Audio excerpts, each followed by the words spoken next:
af al rondom thuisstaande onafhankelijk gaan word, is gepraat van afzonderlijke ontwikkeling, die klem daarop.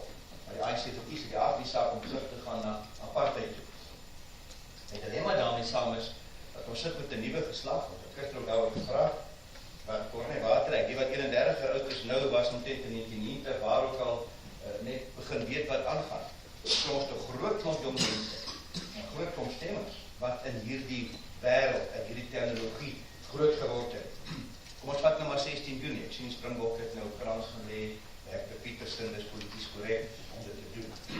Ek sien daar so op en daarom 'n SMS'ie wat iemand sê, nou maar goed, hoe lê die ook kranse by die en by dat, en die 5 weke ou wat dood, maar 5 maande kan en by die plaasmoorde en so weer.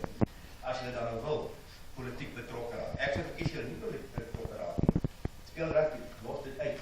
Maar nou as jy so oorhel na die kant toe, nou kom ons van 'n seere dag, dan doen jy die ander goed ook. Kom ons vat maar net 16 Junie as jy dan wil daaroor praat. Ons gaan vir al die skole wat ons kinders leer. En ek het gister gewys daarna, en ek het gevraag wat het vlieg sou, en daar het ek dan regtig min tyd om te gaan vlieg. Maar ek hou nogal van die Fat Greek Wedding, as jy reg onthou, my Fat Greek Wedding, as ek jong gesien. Dit gaan oor die Griekse vroukie wat dan trou met 'n Amerikaner, en haar pa is so 'n trotse Griek binne in Amerika. Alles is Grieks, die Grieke het dit uitgevind, hulle eerste moet dit en eerste moet dat. Nou kom het interessant, al die humor daarachter, is het toch ook hoe mense jouself handhaaf met jou eie kultuur binne 'n groter kultuur. Dit is waarmee ons worstel en om nie ingesluk word. En as jy sien, as jy sien van hoe groot ook al moet na die Griekse skool toe gaan. Jy gaan nie die Amerikaanse skool toe, maar moet jy ook in die Griekse skool toe gaan om die Griekse alfabet te leer, om die Griekse taal aan te leer en om die Griekse kultuur aan te leer. En die Jode het lang dieselfde uiteindelik en ons worstel nog. Hoe moet ons maak?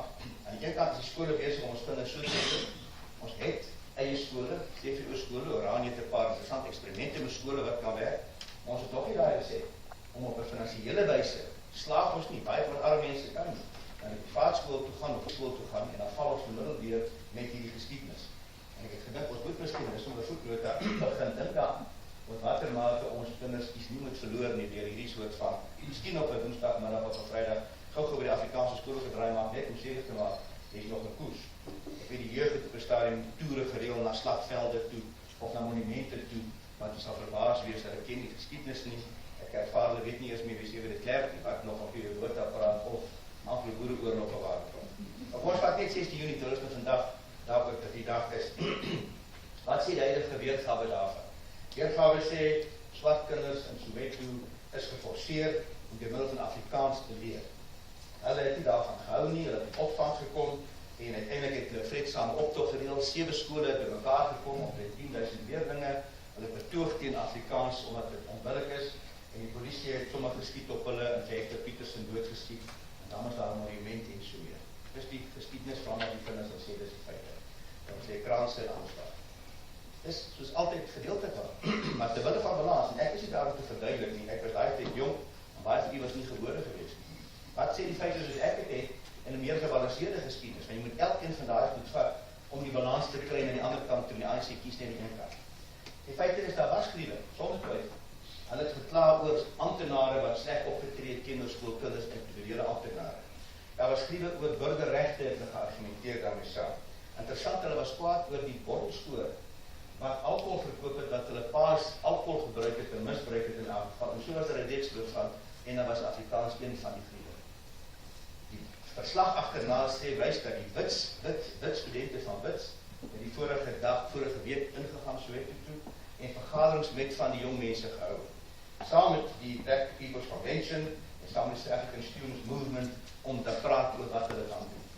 En daar is blykbaar besluit dat miskien is Afrikaans 'n lekker pakstop om van vas te maak. Dit was een van die griewe en dit gaan die emosie wakker maak en daarom is Afrikaans gekies. Nou interessant, hoekom ek sê dit was terloops een van die opdragtes van die 7 skole wat teenwoordig was 6 skole Engelssprekend geweest. Daar was nie 'n woord Afrikaans aangebied nie, geen vak nêrens nie. By die 7de skool was een vak geskiedenis in Afrikaans aangebied. So dit was 'n kunsmatige om Afrikaans in te trek as die enigste rede en vandag nog steeds is die klem op Afrikaans as een van die griewe, nie die enigste grief nie. Daar is nie dadelik wild geskiet nie, jy weet, en die van die wat die polisie sal weet hoe werk het. Die betogers het begin motors omkeer, ons ken dit, die motors in die brand steek. Hulle het interessant die borrelstore begin plunder wat in hulle pa drank verkoop in aangeval en winkels begin bloedig. En hulle slagspreuk was kill white people. Daarna het meneer Edel, as jy reg onthou, Melvin Edelstein, hy is 'n Engelssprekende, 55 jaar oud, wat sy lewe gewy het aan welsyn binne in Soweto. Hy het gewerk daar onder swart mense om dit vir hulle beter te maak. Hy het 'n kantoor daar gehad, hy het onskuldig in sy kantoor gesit, niks mee te doen gehad nie. Hy is uitgetrek, gesleep buitekant toe en met vrae doodgeslaan buitekant. Hy het traangas gebruik, daar geskiet. En ek dink dis 'n meer korrekte weergawe reg of verkeerd van gebeure. Interessant, Hector Peterson is nie die eerste nie, daar was 'n ander persoon, as ek reg is, in Laaghof, wat eerste geskiet is. Hector was 'n toeskouer wat toevallig eenkant gestaan het en ek het per ongeluk opdag toe gedood is. Dis sleg, dis goed of verkeerd, maak nie saak nie. Ek beoordeel nie wat dit was nie, maar ek sê net, dis bietjie meer gebalanseerd as onskuldige kinders in Afrikaans wat net geskiet word. Maar jy gaan baie moeilik hierdie beter balans inbring, as jy polities durf, jy goed praat, dan ontplop alles na buite. Arme Eddie het dit nou geleer op die swaar manier, by bietjie probeer die verlede iets sê, toe skietklop uit die water. Dit is so interessant, want in die beleid daar het taalbeleid was, dat in Suid-Afrika die grond het gesê Afrikaans en Engels, maar in die thuislande kan elkeen sy eie taal kies wat hy wil, en Transkei het daar op daai stadium Afrikaans afgeskaf. So in Transkei was daar geen Afrikaans, daar was Engels gewees in Xhosa, en die skole was als Engels in Transkei, so dit was die antwoord gewees, en sê jy nou wil kies toe gaan, maar goed, dis nou 'n ander argument ek nie te saak is. Net die laaste syfer voor die geskiedenis uitlos. Want ek kry swaar om die balans te kry op die geskiedenis langstel. Van die 84 tot die 92 in Suid-Afrika was dit 'n moeilike tyd. Dit was die kwaai opstande tyd in die van die wat so onthou het hof gegaan. Daar is in daai tyd 455 persone doodgeskiet deur die veiligheidsmagte, 455. Interessant, die opstokers of die betogers het 8825 mense gedood. Dit is swart op swart geweld het in 8800. Interessant, van die swartes wat dood is, was 406 dood in daai tyd deur netlesse. Wat 'n baie brede wyse is waar jy wanneer iemand sit petrol ingooi om 'n brandsteek daarmee saam, omdat jy dink met 'n rede gaan. Daar is 1 of 2 gevalle waar het per ongeluk sê, maar daai een dink ons werk vir die polisie. En as 'n sekere geval wat in die parlement aangewys het waar die mense nader getrek is, verbrand is, en dit klaar is, so so kyk ons dan aan dat is eintlik ander keer hier is. Dit is die breedheid van daai tyd. As 922 polisielede doodgeskiet in hierdie tyd, wil sê, en probeer net sê, dis iets van alles.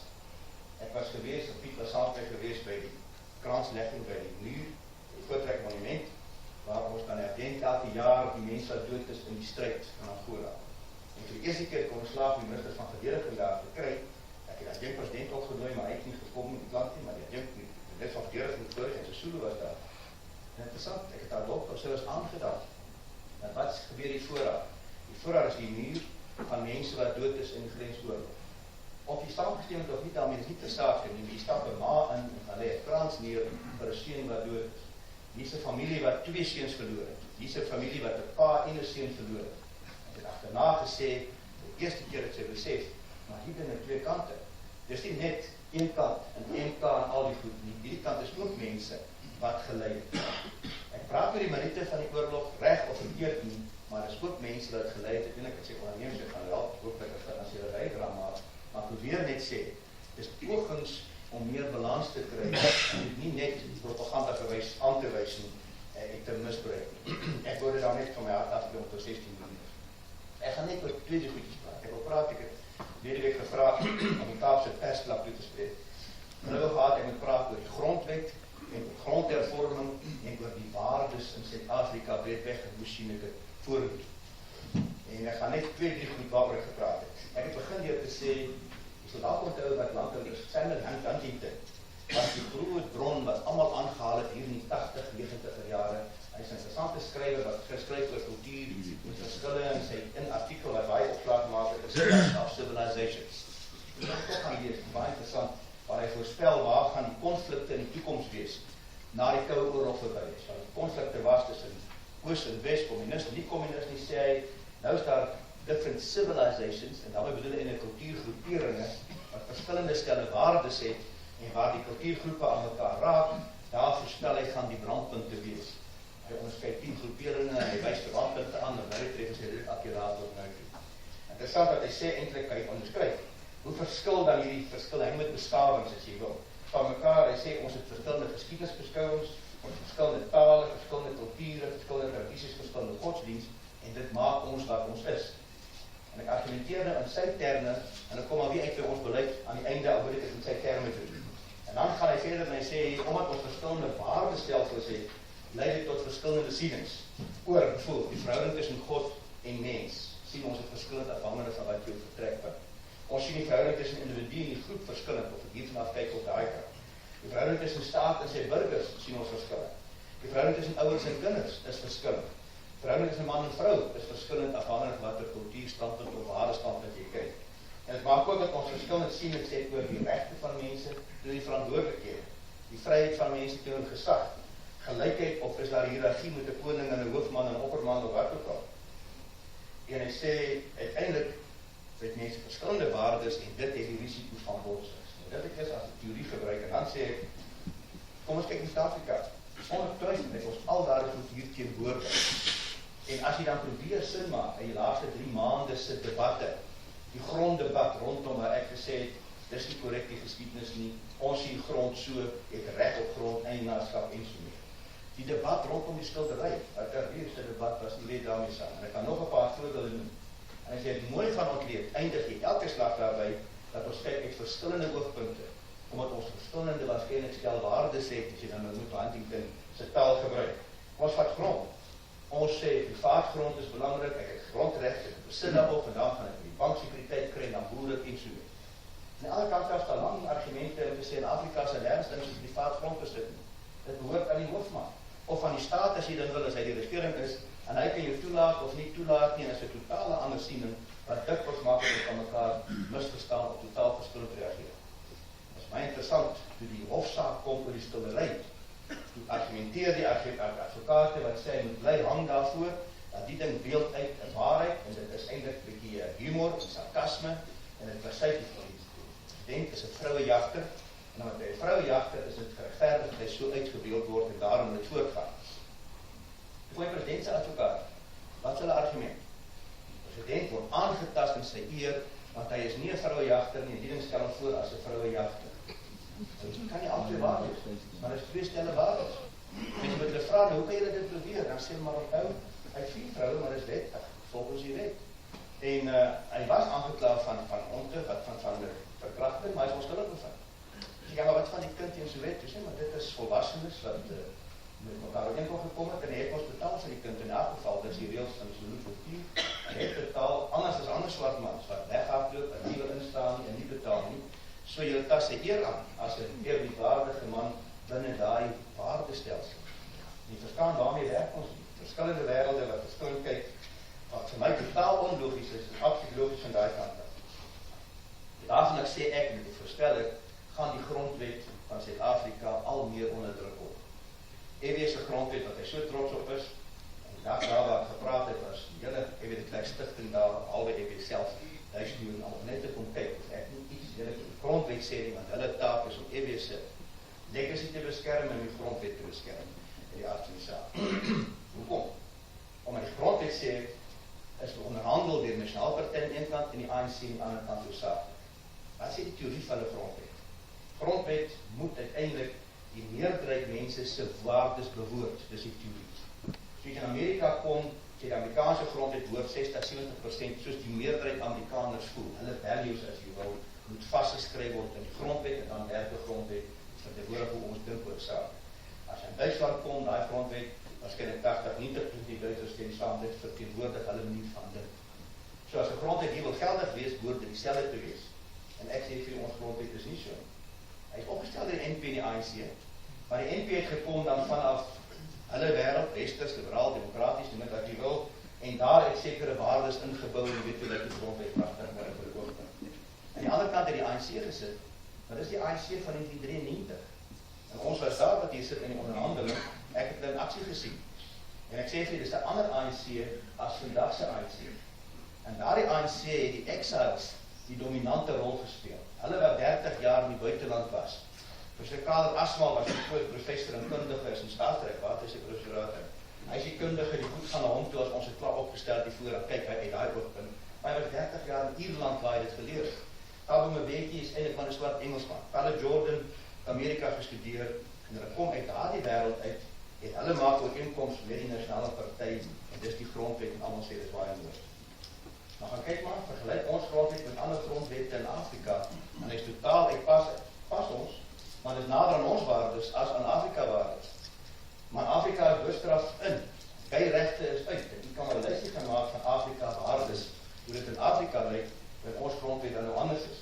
Sodat hierdie waardes gaan inskryf, en dit toegesluit met die grondwet hof, met 'n regstaat daarmee saam, en gesê, nou is die minderhede veilig, want die grondwet beskerm ons. En dan sê ek vir die, onafwendbaar word die druk al meer. Kom ek vir 'n voorbeeld, en ek wil aanhaal eintlik van meneer Ramatlodi, want hy is een van die manne wat almal kan vra. Hy sê, as adjunkt minister, hy sê, die grondwet beliggaam die noodlottige toegewings, wat die ANC onafhanklik in die onderhandelingssituasie moes gemaak het. Maar met die tweede oorgang by Mango Kongres sal ons dit tersyde moet begin stel. Ek praat van die eerste oorgang, waar ons moes toegewings maak aan hierdie soort van goed. Ons hou nie daarvan nie, ons gaan by die tweede oorgang nou dit moet begin verander uiteindelik. Maar die harde werklikheid is 2012 se ANC het sterk ander stemme. Ek hoor sterk swart nasionalistische stemme. Dan hoor ek af die name steriliseer. Ek hoor sterk tradisioneel Afrika stemme. Hierdie 4 vroue, daai soort van tradisionele benadering, grondwoord en allemaal. Daar is ook sterk Kosato stemme, wat eintlik socialisme is, wat is so slim aan Ubuntu koppel, en dis hele die atmosfeer wat ek tans van die ANC kant af kry. Net interessant, Kader Asma, wat een van die groot ANC onderhandelaars was, sê kort voor sy dood, en kom ek al aan, hy sê, we are observing our constitutional order being chiseled away, to the point where we risk losing sight of the founding principles and practices of our democracy. Dis nou ANC, die grondonderhandelaar, wat sê, joh, het is bekommerd. Hier gaan dinge weg en ons begin dit verloor. Nou die vraag is, hoe anders moet jy dit maak? Ons hou van sommige waardes, ander hou ons nie van nie, maar is baie nader aan ons nie van dink en doen as die ander kant, en daarom die DA, wat sê, sy broer, beskerm die grond uit alle koste. Is daar 'n manier, hoe jy mense met verskillende waardes, Huntingtonse woorde, en kan akkommodeer grondwetlik? En dan is daar baie voorbeelde in die wêreld. Kom ons van Amerika. Amerika het besluit op 'n federasie. Amerika het 50 state, as jy wil gaan kyk. Elke staat het baie autoriteit om sy eie wette te maak. Kom ek gee vir die voorbeeld. In 33 van die Amerikaanse state is die doodsvonnis word uitgevoer. In 17 is daar nie doodsvonnis. So as jy daar ooit kom, jy word kwaad, kyk net eers 'n bietjie, gaan oor die grens en hoor op ander kant. Kom nie aan die kant voel, want dit kan rol wees. Ek het gery op 'n stadium, so daar was ek gestop om 'n foto te neem. As ek 'n nuwe staat ingaan, stop ek neem al welkom in Mississippi net om my rekord te hou, en ek stop toe aan die ander kant. Kom die verkeerskonstabel aan, hy sê, dis 'n snelweg hier, ek mag nie daar stop nie.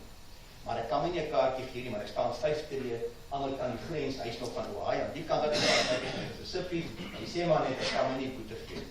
Dis iets van 'n federasie wat werk te maak, ons wat abortus. Hulle het met die Roe versus Wade saak gehad, of iets anders, maar voor die saak was 30 state was abortus onwettig in Amerika, en 20 was dit wel moontlik. So dit is 'n manier om met federasie dit te doen. Ons gaan Switserland. Switserland het 26 kantons, waarmee verskillende waardes akkommodeer uiteindelik. 4 tale word geakkommodeer. Italiaans, Frans, Duits en Roemaans, en elkeen het 'n ander karakter, ook nog ons niet gewys. Kom ek gee interessant, die nuutste kanton in Switserland is Jura. Jura is eintlik afgestig van Bern af. Bern was 'n kanton met net maar 1 miljoen mense. Maar dis 'n Duitssprekende en Bern is Duitssprekend en protestants. Maar die mense, daar is 'n klomp Franse wat katholieke is binne in Bern. Hulle het eintlik Jura van stig in 1979 met 68.000 mense, die bevolking is nou 70.000. Eie kanton, want hulle waardes verskil van daardie waardes. Dis die manier wat die wêreld doen. Ek het Ethiopië bygeskryf, net interessant, dat geworstel het uiteindelik 'n federasie gaan aanvaar met verskillende state met 'n grondwet wat sê elke taalgroep, etniese groepe, het elkeen 'n provinsie. Kyk in Ethiopië, elkeen van die etniese groepe, dit is baie naby die ou beleid wat ons gehad het 'n eie provinsie waar hulle self kan regeer. En as daar in die Ethiopiese grondwet 'n artikel wat sê, as jy kwaad raak om deel te wees van Ethiopië, het jy die reg om af te stig en soos Eritrea 'n eie onafhanklike staat te kan kry. Maar daar's 'n afkoelperiode by. Jy moet net om nie oorhaastig te doen nie, moet jy 2-3 jaar lank sekere stappe deur van 'n referendum hou en so meer. En as jy met Ethiopiërs praat, dan sê dit vir jou, die feit dat ons kan afstig, maak dit ons binne bly. Want die voordele om saam te wees, het ons ekonomiese voordele, maar as ons kwaad maak, Afrikaans uitspring aan een of ander kant toe. Nou, jy sal hoor, ek argumenteer nou uit Huntington's argument. Ek argumenteer uit die grondwet terminologie wat vandag gebruik word, waardes, grondwet verskansing, maar ek eindig maar weer 'n keer by selfbeskikking, by groepsregte, by minderhede, as die oplossing. Ek wil afsluit en ek het te lang praat nie. Ek moes onlangs ook die Afrikaanse Bond toespreek en ek het vrou sien het in die vorentoe. Toen ek gesê, maar ek sien 5 vereistes wat uit my oogpunt is dat ek kan noem oorlewings of suksesvereistes om te oorleef as Afrikaners. En ek wil toch vir u net lees die 5. Eerstens sê ek, 'n herlewing is nodig en 'n herontdekking van die Christelike waardes wat die Afrikaner oor die jare gerig het. Materialisme, korrupsie, oppervlakkige lewenstyl het ook deel van die Afrikaners leefwyse geword. Die hoeveelheid normale gesinne is tans in die minderheid in Suid-Afrika, as gevolg van die groot aantal verbrokkelde gesinne. Daarmee saam is ons tans te midde van 'n deurlopende geloofsdebatte in die media en 'n sekere woede wat deurlopend in die kerk uitgespreek word van die volk die baie debatte. Nou sê ek hoop, en dalk het u na my geluister, ek praat saam met daar, ek het nie net geloofsdebatte in nie. Maar soos in ons is gepraat, ek kon nie anders doen, bel ek maar in en sê maar ek is bekommerd hieroor, want die argument was gewees, ek het nie beswaar dat ons herontdek die Christelike waardes, dat ons weer praat oor die Bybel en waar kom ons in. Maar ek is bekommerd as ons deur daai debat gaan as Afrikaners, en ons eindig ongelowig aan die ander kant, want dis op nou koe. Met ander woorde, as jy aan die ander kant uitkom, dan sê jy daar bestaan niks meer nie, dan het ons nergens in gekom. En ek haal aan het skrywer dat gesê, there is no significant example in history before our time of society successfully maintaining moral life without the aid of religion. Sonder positief die geschiedenis daar nie voorbeelde, waar jy enigstens sy rekele morele standaarde kan handhaaf nie, dan stort als een duie. My tweede voorwaarde sê ek, ons kort 'n saambindende droom. Die Afrikaner moet sy eie huis in orde kry. Dit behels meer interne gesprekke onder Afrikaners oor hoe die Afrikaners sy toekoms in Suid-Afrika sien. Ons praat nou om mekaar hier, maar praat wat vir al die ander slim Afrikaners. Die uiteinde van sulke gesprekke behoort te wees groter konsensus oor die Afrikaners se plek en rol in Suid-Afrika. En dat saamgevat word in 'n breë saambindende droom. Die geskiedenis leer dat die helder stel van 'n mikpunt, dit lei tot groter eenheid en dit lei tot sukses. As wel 'n kwalifikasie, die Afrikaners se eie geskiedenis behoort ons te geleer het, dat die stel van so 'n droom genoeg ruimte moet maak vir verskille. Ons moet 100% wees nie. Ons kan 'n breë droom kry en verskille binne akkommodeer. Dan sê ek, my bydrae tot so 'n gesprek sal wees dat ons 'n instituut moet maak van soortgelyke situasies van minderhede en meerderhede in ander lande, en dan kyk wat leer ons uit. Dan noem ek hier so Switserland, België, Amerika, Canada, Ethiopië, en daaruit moet neem wat vir ons kry, en het is weer daarmee so geweer, kom hierdie antwoord uit, wat net oor gepraat het. Derde een sê ek, die Afrikaner moet 'n selfsorg en selfhelp kultuur ontwikkel. Die Afrikaner worstel nog om probleme wat ons benadeel op te los, sonder dat ons in die politieke mag, ons het bederf geraak aan die politieke mag, los alle probleme op. Ons moet nog hier om nie op die staat te wag, om die probleme vir ons op te los. Deelname in die politiek is baie belangrik. Inspraak, waar besluite geneem word, is belangrik, soos die agentkristendom. Maar dit is beslis nie die finale antwoord en die enigste antwoord aan die staan. Ons moet 'n selfsorg en 'n selfhelpkultuur ontwikkel. Dit behels om 'n eie netwerk te vorm en mekaar help waar nodig. So los 'n gemeenskap self sy probleme op. Dan sê ek sekerlik kan daar by die Joodse gemeenskap of die Indië-bevolking in Suid-Afrika geleer word hoe so groep uiteindelik sake oplos en probleme oplos sonder politieke mag. Ek het al daarna verwys, nie sal weer daar's 'n netwerk daar. Hulle maak nie daar buite iets, maar hulle sorg vir mekaar. Ek het laas verwys na Unisa, wat ek 'n swaartjie het, wat my sê, jong, jy moet altyd kontroleer die referate. As jy 'n referaat kom in uiteindelik, en vir jare is dit in die Naidu, wat 80% kry vir die referaat, wat inskryf die kursus van Durban. As jy volgende jaar, dan kom hy self in, as dit meneer Paat van Windhoek, maar as presies dieselfde referaat weerslag, want die Indië netwerk het gewerk en hulle kommunikeer met mekaar en help mekaar aan al kanten. Ek bevryk nie dit, maar ek sê ons Afrikaners, elkeen op sy eie, geen van die konsorg nie, en sê ons het selfstof vir selfhelpkultuur ontwikkel. Vierde een, ons kort sterk organisasies, vir selfstof en doelkultuur om te slag, sterk burgerlike en sterk politieke organisasies nodig. Hierdie organisasies, en dan praat ek nie van organisasie, maar net 2 mense in 'n vakfusie. Ons het baie Suid-Afrikaanse organisasies, IB, 2 mense vakfusie in die internet, hulle skryf uit die rookwolkers, hulle kritiseer my, hulle gaan aan, as die bietjie moeite doen, dan spring daar 1 ou uit of 2 ouens uit daarachter. Ek praat nie daarvan, maar ek praat van regte organisasies wat die meest kategorisch is. Ek sê, uiteindelik word die instrumente Maar hierdie saambindende droom wat ons hooplik weer gaan uitdra en die gemeenskap help om die probleme op te los. Sukses behels dat elke terrein so 'n suksesvolle Afrikaanse organisasie bestaan wat effektief op sy terrein optree en nie skaam is om die saambindende breër Afrikaner droom te dien en uit te dra. Soos 'n politieke party sonder twyfel nodig om presies dit te doen in die politieke terrein. Maar net soos te fout om te propageer dat die burgerlike organisasies alleen dit kan. Nie weet waarna praat ek as sê nee, politiek is nou uit, net die burgerlike organisasies gaan ons red. Hulle kan ons nie red alleen nie. Maar die politieke party alleen kan dit ook uiteindelik doen. Ek skryf dat die hekel aan organisasies wat sy terrein invul as die enigste wat nodig is om oorlewing te verseker. So organisasie het daar selfsugtig en eie belang op strong te besef dat eintlik die breë ideale benader deur net aan self te kyk en nie in die groot span wil saamwerk. Die verdere ideaal is hierdie organisasies met vrywillige oefeningsstruktuur saamwerk vir beter koördinasie sonder autonomie van elkeen aan te tas. Ek bly beïndruk met voel die Joodse Raad wat daar 'n skakel van ultra-ortodokse tot gesekuliseerde Jode saam te bring daar waar hulle gemeenskaplike belange bedryf word. En na 18 jaar het ons Afrikaners kon ons dit nog nie wegkry. Laaste 1/5 voorwaarde sê diensbaarheid en uitbeweeg, waar die gemeenskap of volk steeds meer na sy eie belange wil omsien, is daar die risiko dat hulle kan hulle self isoleer en hulle van die werklikhede afsonder. Ons word bedryf, ons maak toe, en ons vergeet van die wêreld buitekant. Ek sê dis 'n fout.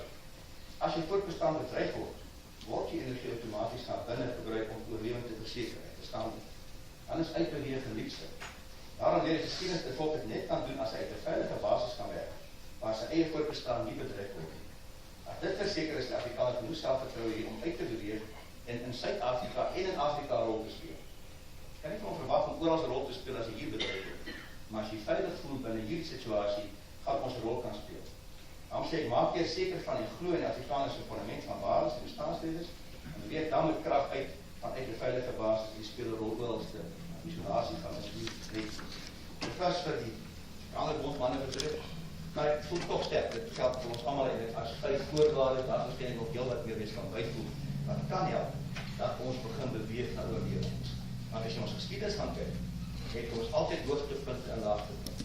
Ons het gehad, jy kan maar gaan kyk, jy gaan groot trek, 'n pragtig mooi einde met die eie Republiek van Natalië. Net om daarna 1840 kom die Engelse, hulle vat Natal en daar die hele ding tot. Dan kry jy 1852, wat ons pragtig weer die keer eie Republiek van Transvaal kry, 1854 Bloemfontein, kry ons die Vrystaatrepubliek, ons is pragtig mooi. Maar vir 40 jaar, 50 jaar later, 1900, dan verloor ons alles weer 'n slag. 1902, alles verby. Dan werk ons dat was die 61 tot ons weer 'n Republiek. En as ons weer in beheer, gaan het ons weer goed. En dan 1994 met het rest, weer een keer alles tot nie. En dis waar ons nou is. Die parallel gaan op en af. En die leslik daar weer is, ons op elke slag, op en nederlaag het ons gebou en die afslag 'n sukses gemaakt. En ons het nie keuses om te sê, ons gaan weghardloop, ons gaan die feite verander nie, dis die feite. ANC regeer, Zuma regeer, ANC het 19 tyd. Vandag gaan ANC lyk hy vandag, Suid-Afrika's demografie in 'n lang lys. En hier sit ons. Dan moet ons staan vraag en 'n plan maak voor en toe. Soos die voorvaders sê ek, ons gaan weer daar deurkom, want ons kon die vrede doen, en soos by van begin wat die opening ook na verwys is, wat eintlik my eerste punt hier is, teruggaan na die geloof toe, en daai waardes ontdek, moet aangepas, nie op tyd so vastgekryf. Sê ek vir jy gaan ons weer aan die kant uitkom, en kan terugkijk en sê die kurwe weer volgegaan. Dankie.